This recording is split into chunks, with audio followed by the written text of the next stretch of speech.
Right, next this afternoon, I'd like to introduce you to Brian Smith. He's going to demystify gamification for us. Brian is a senior academic manager and an expert in teaching and learning with a particular focus on technology-enhanced learning and immersive learning. He's the co-founder of a novel teaching and learning method, mode-neutral pedagogy. Okay, I'll hand you over to Brian. Well done, thank you. Can everybody hear me okay? That's good.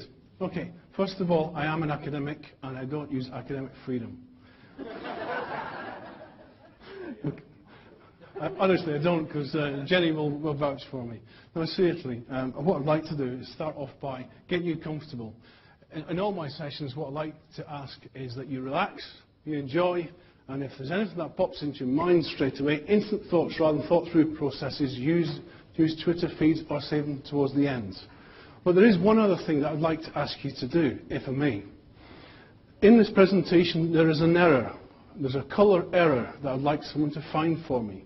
And if you find it, there is a prize afterwards. Jenny will tell you what that prize is, if she knows what the prize is herself. But Jenny told me earlier today that you've been playing games already. Last night you had a fantastic game where you were actually saying what the feelings and behaviours were of people working in IT services, support services. And what happened? Sexual tension came up. Oh my God. Okay, well I promise you sexual tension won't come from this one, but it might lead to it later on. Okay. Gamification and game-based learning, games, etc., are really misunderstood.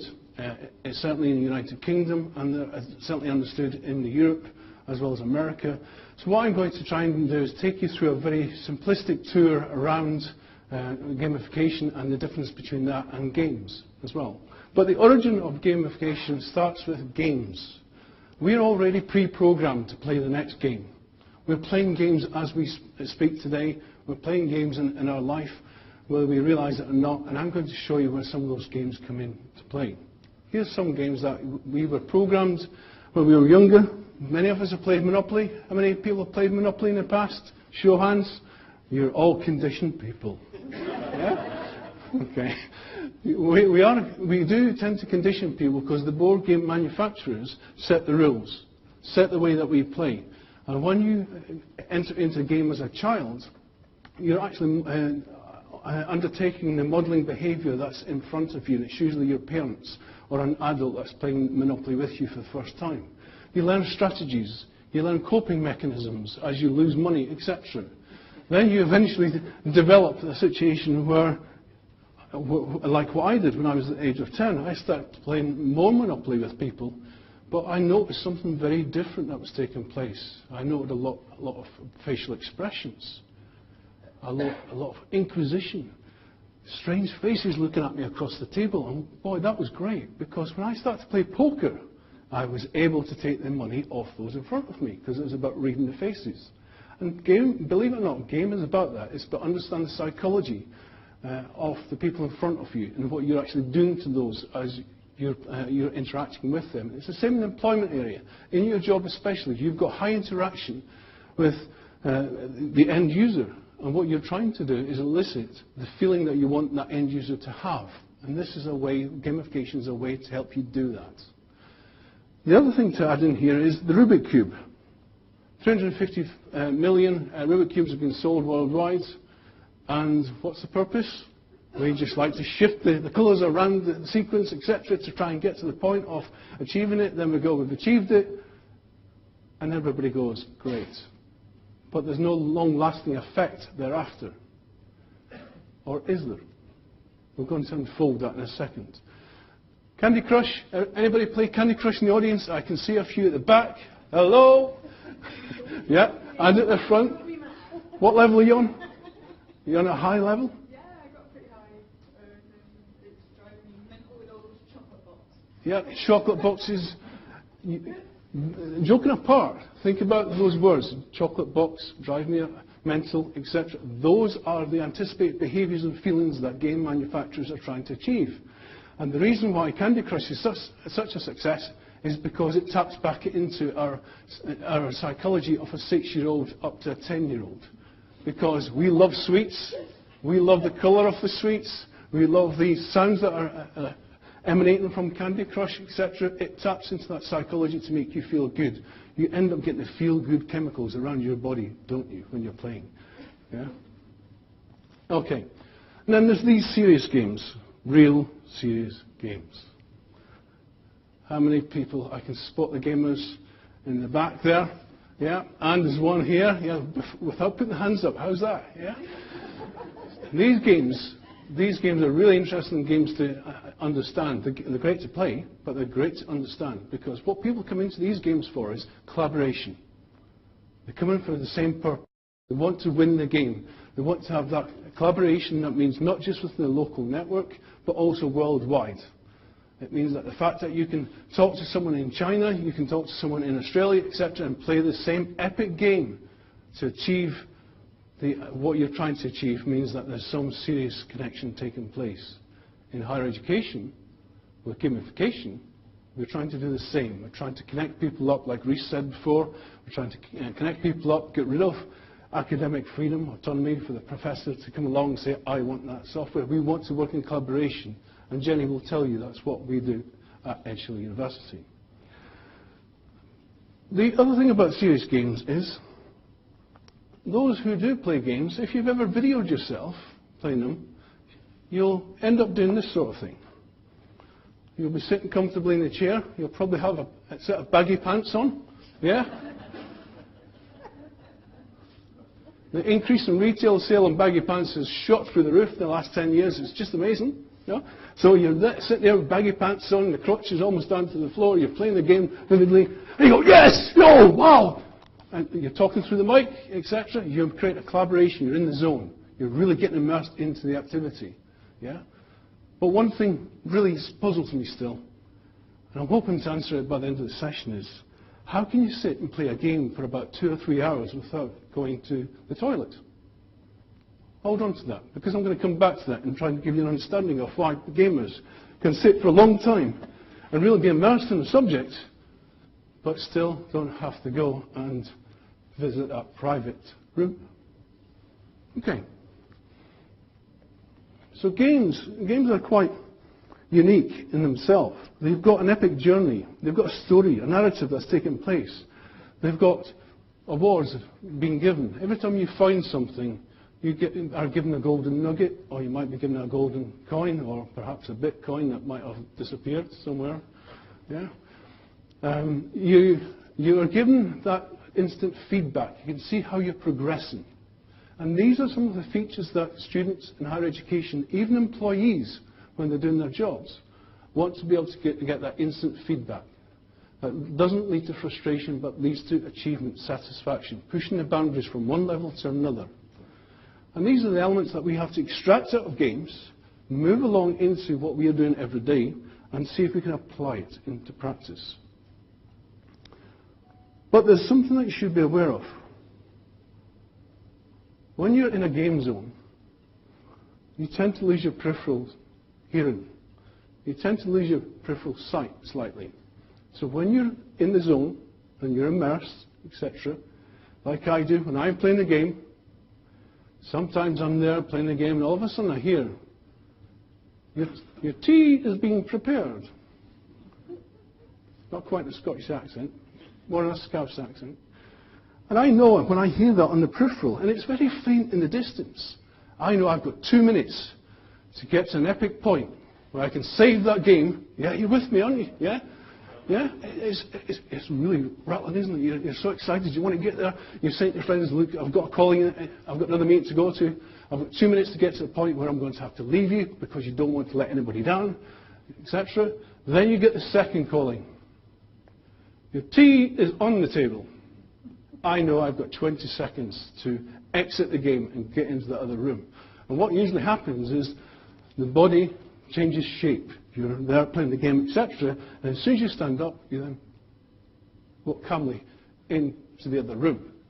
If you watch gamers do this, that is exactly what happens, because they're trying to use that time, that 20 seconds, to show they're back in the real world.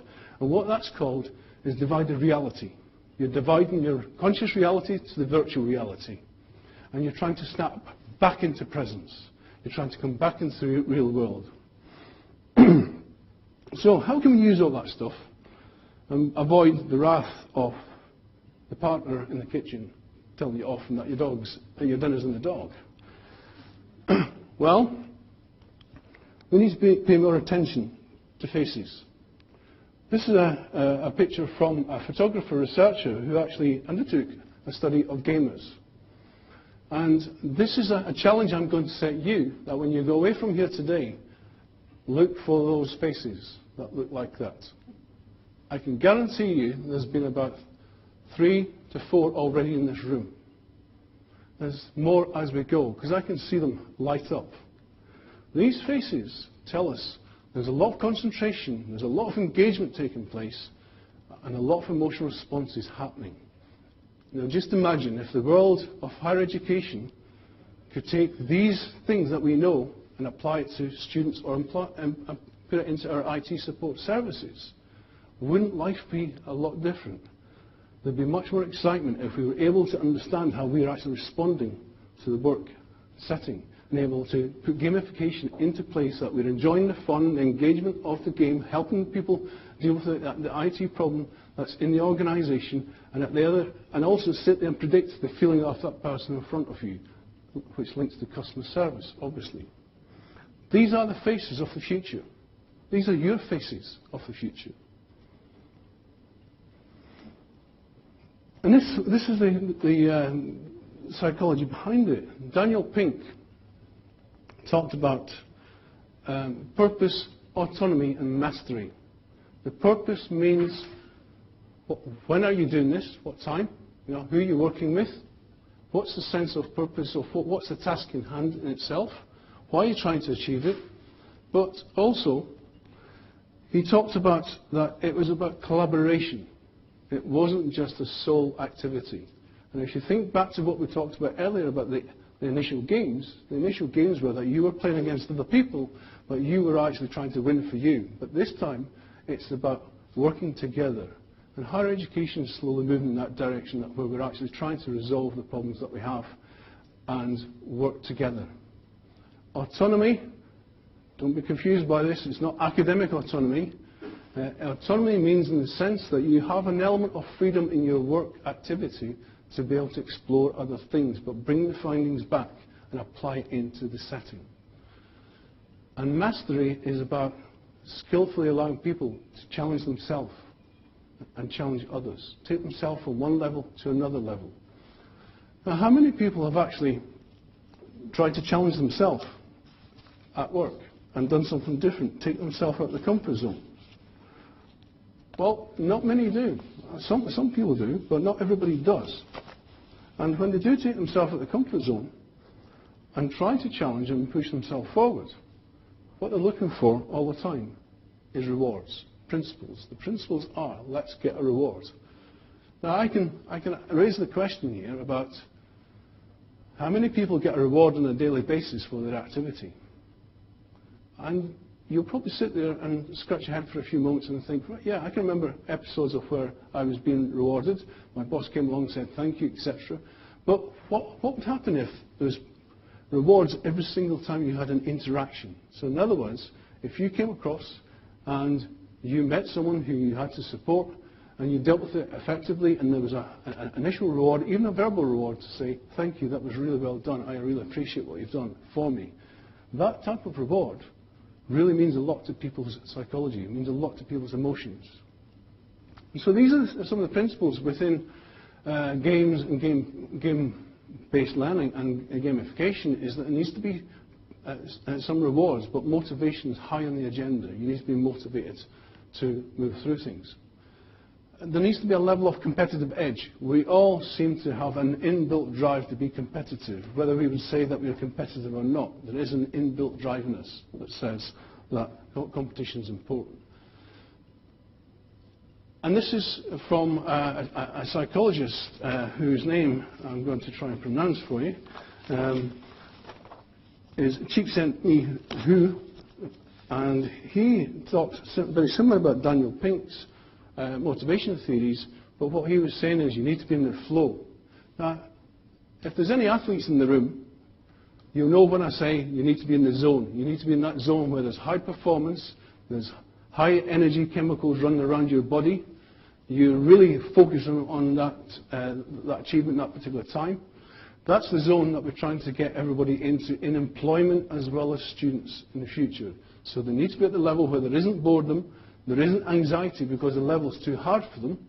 It's in the middle somewhere that allows them to progress up that flow in that direction, allowing the skill level to increase as well as the challenges to increase at the same time. Now, leaderboards. Anybody use leaderboards in your organization? No? Okay. Leaderboards or league tables are a great way of allowing people to see how they compete against other people. In your departments, you'll find that a number of people have a natural desire to compete, but they'll have an inbuilt drive also to compete. And if you put them together in the same room and to do the same task, they will try to win against each other. But leaderboards actually allow you an opportunity to see where you rank on the system. And certainly the gamers in the room, you're probably proud of the level that you've got to and the points that you've achieved so far. That's what we're trying to do also in higher education. Now, students are marked on percentages, or A grades, A, B, C, etc. But that is for academic reasons.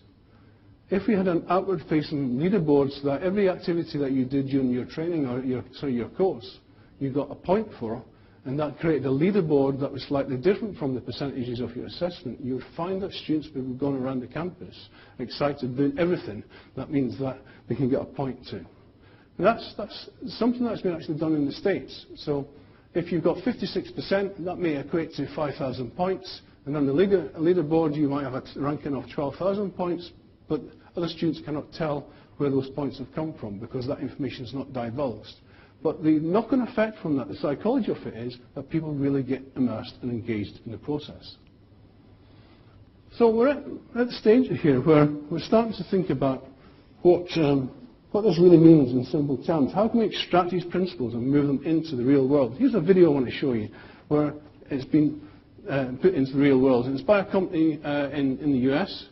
If you don't mind, if you just play. Yep. There we go. Sorry, thank you. It's by designing digitally.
For many people, that's probably how it feels every day for you already.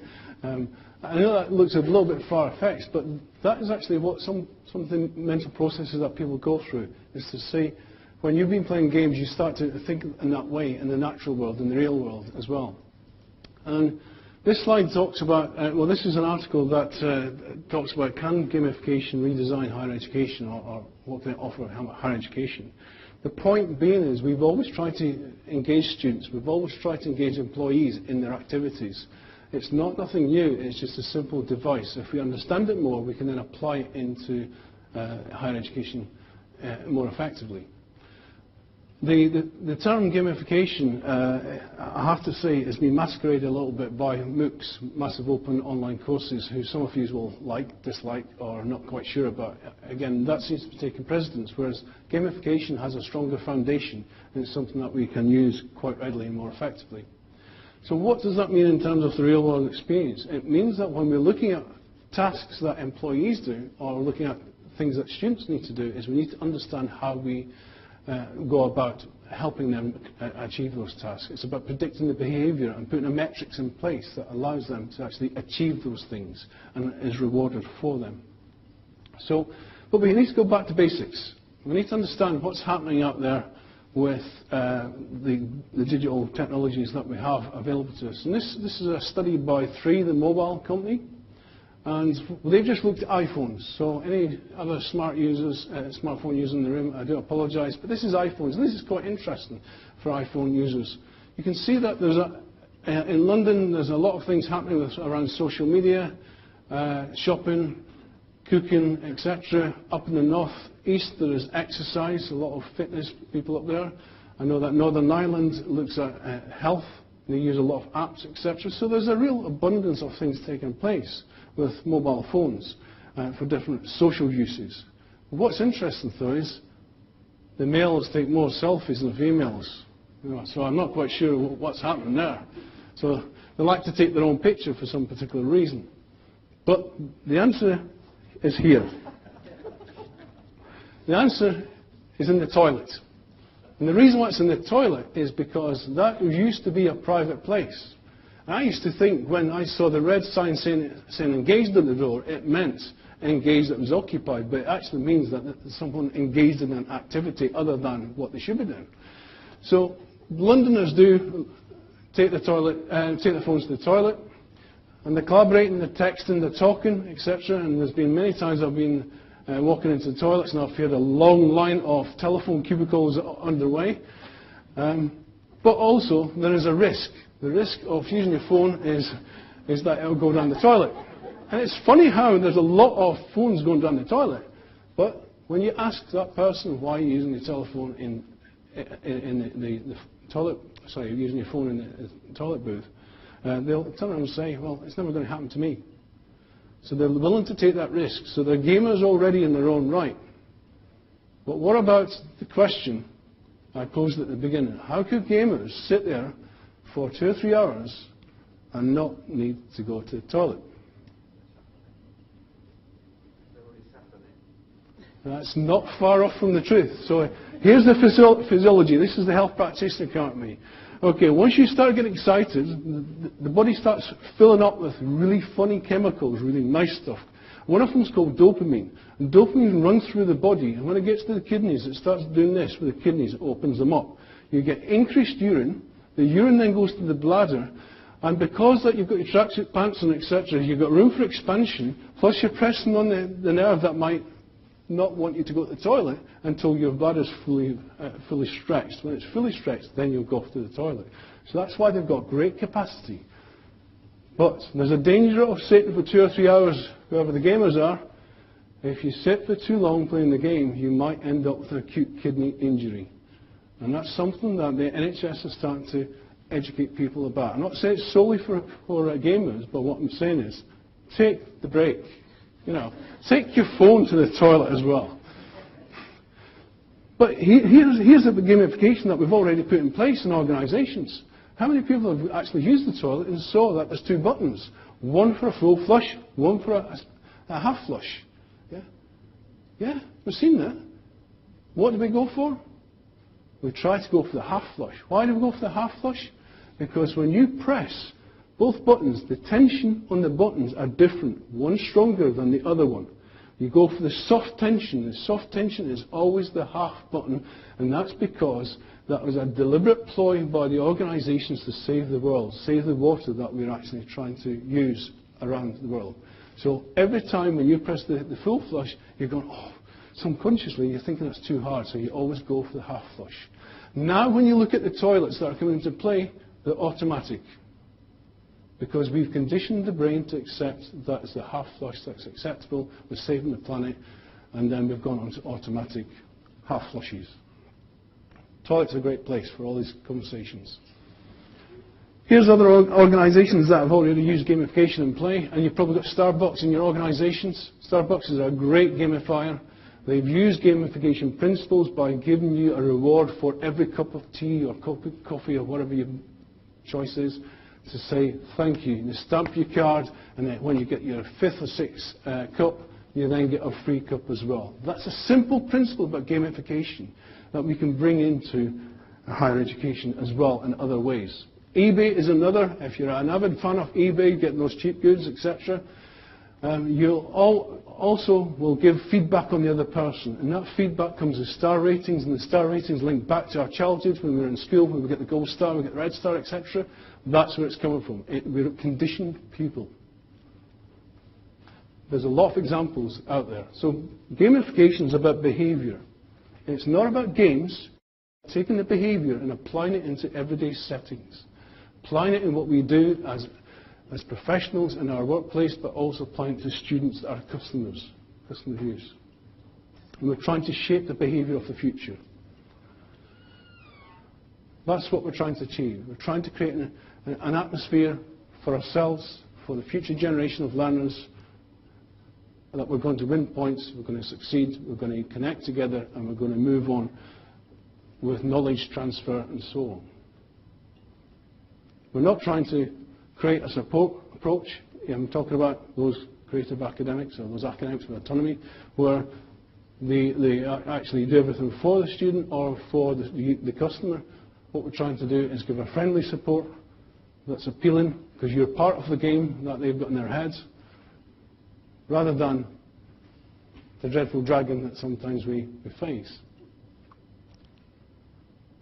So, here's the difference in a different way. Gamification, if anything, this is a slide that you would want to use. This is the slide that says, if you're in the IT service, support services, and you want to gamify your support service, the customer calls that come in, you need to understand the business objective.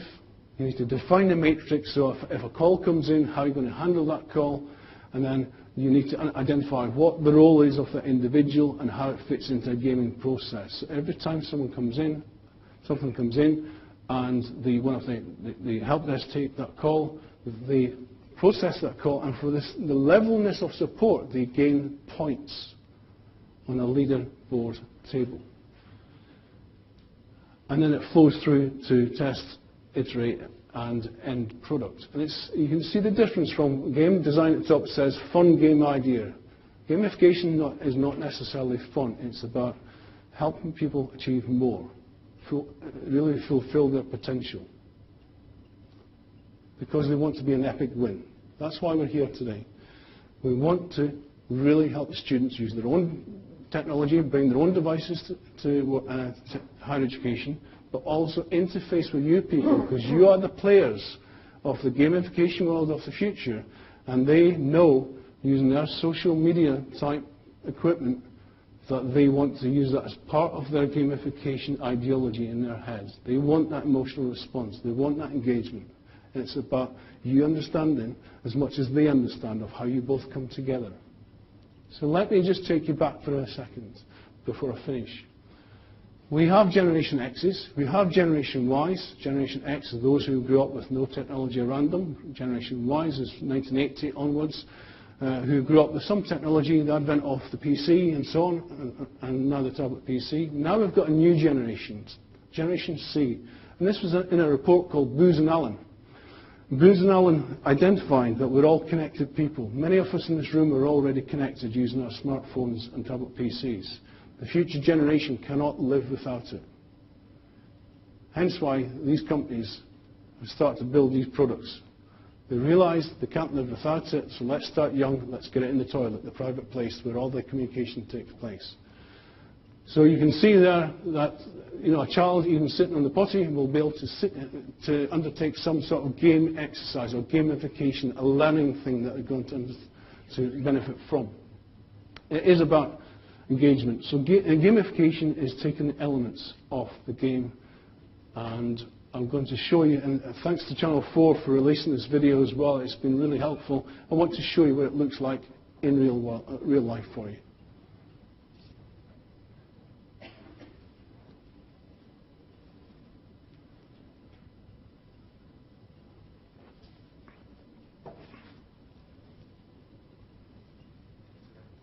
Sorry? Okay. It's still loading up. It's okay, I can skip it, it's not a problem. Yeah, okay. We'll send you the PowerPoint presentation so you can look at this afterwards and digest some of the points on there. So let me just skip that one, but this is a good video that shows you where gamification's coming into our social code as well as into our business life. But just to finish off, and this video will work. Customer support can be quite exhausting at times. Emails, support calls, and social media cries for help can be quite unnerving. It's easy for my team and I to run out of steam. Now I can have fun by turning my help desk into a game with FreshDesk. All support tickets are now chances for my team and I to score points and compete. I can get points by speed racing and resolve queries really fast, becoming a sharpshooter by resolving an issue on my first attempt, or winning customer wow points every time I satisfy a customer. The more points I collect, the higher I level up and climb on my team's leaderboard. At the end of every month, we get to win trophies for Speed Racer, Sharpshooter, and Wow Champ. Best of all, I got MVP for winning most overall points this month.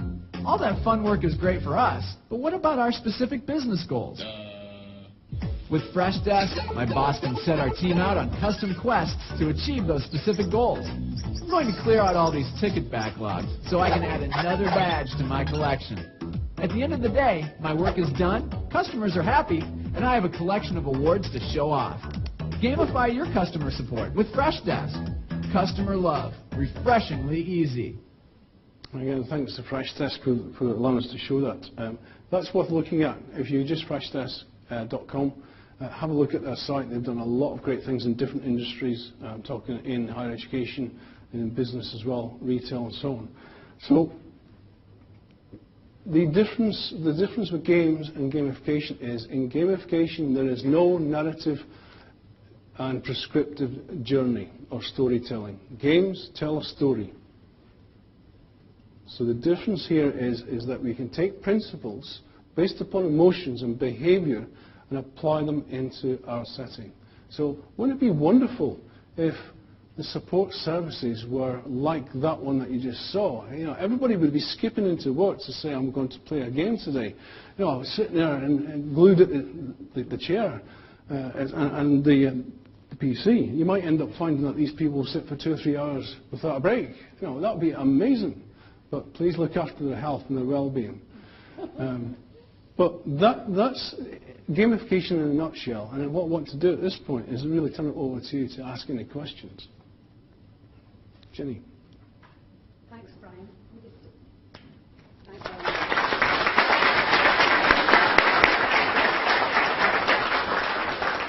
Have you got any questions for Brian? There we are, over here first of all. Yep. Hi, that was a really interesting presentation. But one thought that I did have, I do gaming as you surmised, and sometimes if you're looking at the league tables and you realise, there's some 13-year-old in South Korea who's got a score that you're never going to go, it's a little bit depressing. I was wondering, in a higher education context, is there a risk that introducing that sort of league tables concept could disenfranchise students who may be struggling academically? Yeah, I think that's the reason why we have to have league tables outward-facing rather than inward-facing. You still need to have the percentages, obviously, private and for the student. So if the student achieves 40 rather than someone else achieving 80, that detail cannot be shared on the league table. So the league table is more about just creating a competitive edge, not necessarily sharing what they've done in their assessments. If you did have that crossover, that's where that point comes in. So, and thank you for owning up and saying that you're a gamer. There's somebody in the middle.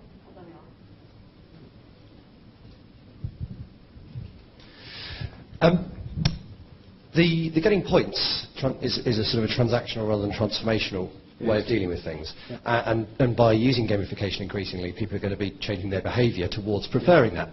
Where does that lead to things like delayed gratification and the long game, which we might see, for example, with researchers who pile on hard for 3 years and don't get the results until the end? Are we going to be turning them off, the interest in that sort of longer investment? I don't think the longer investment will be turned off. I think it'll be the length of that time of that investment will be shorter, and we'll achieve more in the shorter time frame than in the longer time frame. So I think when you look at the short periods and build them up to look at the longer time frame, I think that's when we'll see the maximum impact. So I think impact will happen in shorter time frames than long time frames. So, but I don't think it'll be detrimental. I think it'll be enhancing. Yeah. Thank you for that question. Good question. Hi, it's sort of similar to that last question there, but is there not a chance that you dilute the quality when you focus, like with the, I think it was Freshdesk, saying do 10 things first out of all your colleagues, or like 10 tickets, try and clean up them. Is there not, it could get into a state where people are just rushing through things to get points, not really looking at what they're doing? Yes, there is a danger of that, and that's where your metrics is really important, because the metrics will give a time and pace for those activities. So if you achieve the activity in, say, 1 minute rather than 3 minutes, you've still got time, then there'll be safety checks to check the quality of it. So your metrics has to have checks and balances that support what you've just said. If you don't have it in place, you'll find that it's, cutting corners, etc. So yes, you're absolutely right. Your metrics is the key to making it happen and making it more effective. Yeah. Anybody else? Sir? The only thing I know about gamers, being a gamer myself as well, is you look at a game at some point, you're going to change the game. Yeah. So if it's the work environment, at some point you play it for 6 months, yep. you've done well, yep. and you don't want to play that game anymore. Yeah. Well, that's still your job. Yeah. How do we as employers make sure that we continue to keep our interest? Yeah. Okay. If you go back to psychology now, what's happening is, when you look at the flow diagram, what's happening is that you have got too high attainment. The level of attainment is outside your reach, and you've gone into anxiety states. So therefore, what you have to do is look back at the matrix and lower the attainment level, so it's comfortable within your skill set, or the potential skill set that you would have to bring to that job. So this is where behaviorism and competencies are coming in against job descriptions. If you can predict the behaviour that's required for that job description, then you can work out the matrix. So you're absolutely right. This brings it to a very good point, actually. There's a lot of people who have developed gamification elements out there, but they're bad gamification elements. And because of it, it's because of they haven't done the matrix. They've just brought in the badges. They've brought in the rewards and thought that's gamification. But the matrix is key to predicting behaviour and the reward associated with that behaviour. Good point, very good point. I'm like you as well. I've bought games and I've got fed up with them after 6 months because it'd been too difficult. So £40 wasted. Yeah. Any more questions? Say again, sorry? Yep. Yep.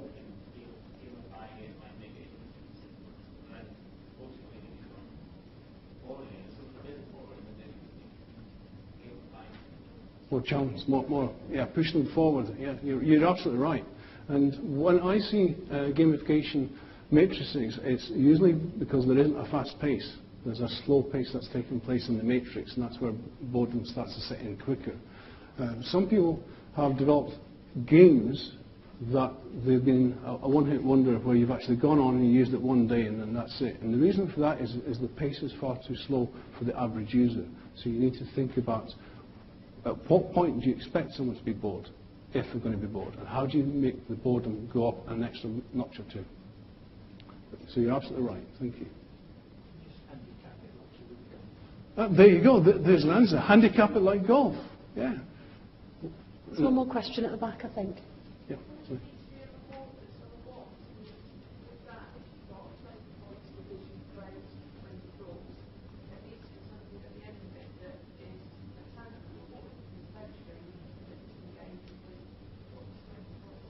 Yeah. It has to be meaningful. It has to be of value to you. If it's just points, it's just points. But you're absolutely right. It's about meaningfulness. So if it's a reward that means something to you and you can see a benefit, that's going to have a longer lasting effect than just getting points. So yes, you're right. It has to be something appropriate. But just one last thing. Did anybody spot the colour error?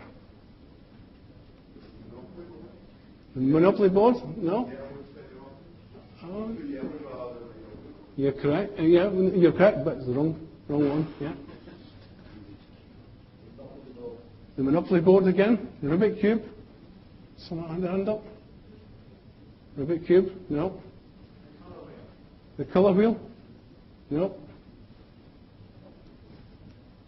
The colour that was incorrect was pink. It was on the slide of Daniel Pink. It actually said PICK, P-I-C-K. So when you're looking for things, look for it diligently and carefully, because that's what students do, customers do as well. They're looking for a fantastic service, and they pay more attention to detail than sometimes we realise. But that was just a trick question. Sorry.